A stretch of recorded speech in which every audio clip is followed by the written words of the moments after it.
Today we're going to learn about an artist by the name of Henri Matisse. Henri Matisse was born in France in the year 1869. He was born in northern France near the border of Belgium in a region called Le Cateau-Cambrésis. He went to Paris to go to school to become a lawyer when he was pretty young, but he fell ill with appendicitis. And while he was ill, his mother brought him some things to do some art with. And he learned while he was in recovery that he really loved doing art.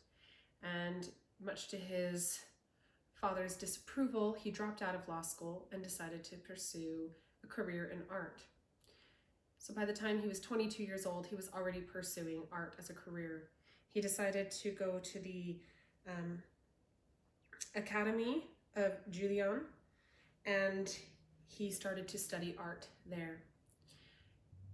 Within 5 years, he was pretty proficient and had learned quite a bit and was very good at classical art. But as he learned and studied and grew, he was introduced to more types of art. He was shown Impressionism, a movement that had happened in the later 18th century in France, and he was impressed by it. And so he started to use a little bit more color in his artwork.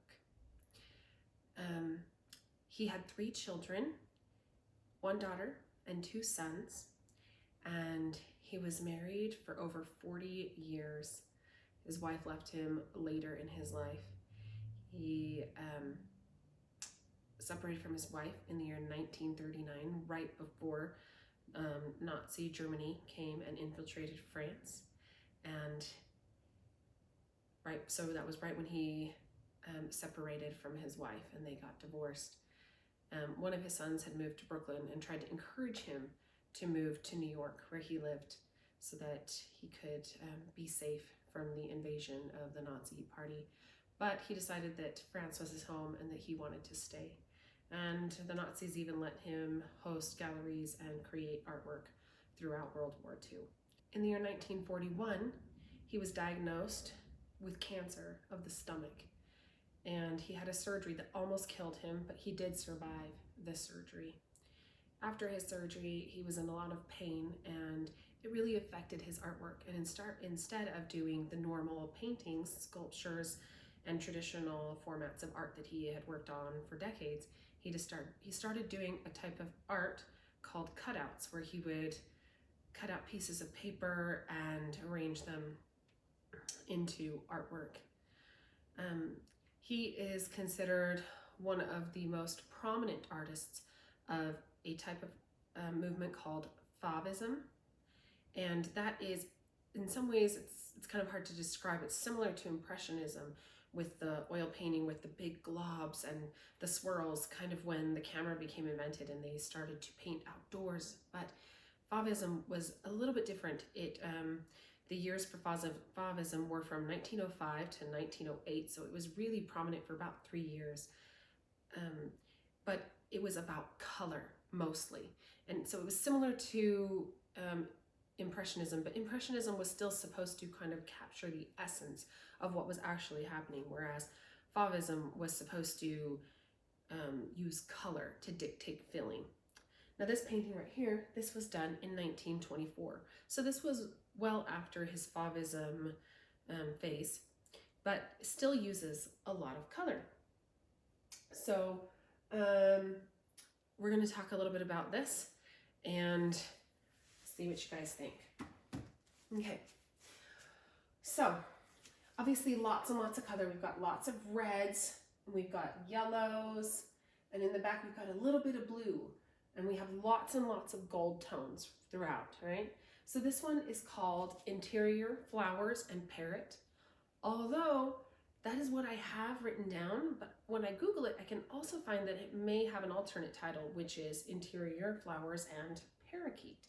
So I'm not quite sure what it's titled because I'm finding conflicting information, but either way, we're going to assume that that's referencing these birds. Now, he's mostly using color, so still kind of like Fauvism, but he's kind of moved out of the super bold, right? So most of the colors here are still pretty literal instead of using an opposite color, right? He's not painting a sun and making it blue, right? So we have lots of deep, warm colors. So obviously we have the flowers and we have the parakeets, and I think that's interior because it's an inside painting of something that's inside happening. Okay, so you can tell what it is, but only kind of, right? Like we're kind of going, like I was saying before, is it parrots? Is it parakeet? I'm not really sure, right? We can see there's a bird cage, and we can see there's like a blob here that's like yellowish green, and another one right here. And we know it's a bird, but we don't know exactly what kind of bird because it's a little bit fuzzy. It's not supposed to be literal, right? And the same thing with these flowers. We can tell that they're flowers in the vase, but they don't look like a picture or a photograph of flowers. We've all seen flowers before, and I've never seen flowers that look like that, right? But we still know what it's supposed to be. We know this is a table runner. We know these are lemons. That's a cup, right? We can tell this is a table. This is probably some kind of a silk screen, a curtain. We've got some flooring, maybe some tile, and a rug, a window. So we have enough of an outline that we can tell what it is, but we don't necessarily know exactly what it would look like if it was 100% real or a photograph. But that's kind of the beauty of it. Now, he's using something in the art world they call rhyme. So we know what rhyming is, right? Cat, sat, hat, bat. And that's when we're using words. But in art, rhyming is still kind of a terminology that we use, but that is when things repeat themselves, right? So just kind of like they're the same, like repeating the same ending sound of a word, we're going to be repeating other things, right? So we're going to have like, see, like we've got like these diamond patterns, right? And it's kind of, you know, it's here in the back, it's here in the front, right? We're seeing lines. So these are kind of going sideways, right? We're seeing lines again in the cage.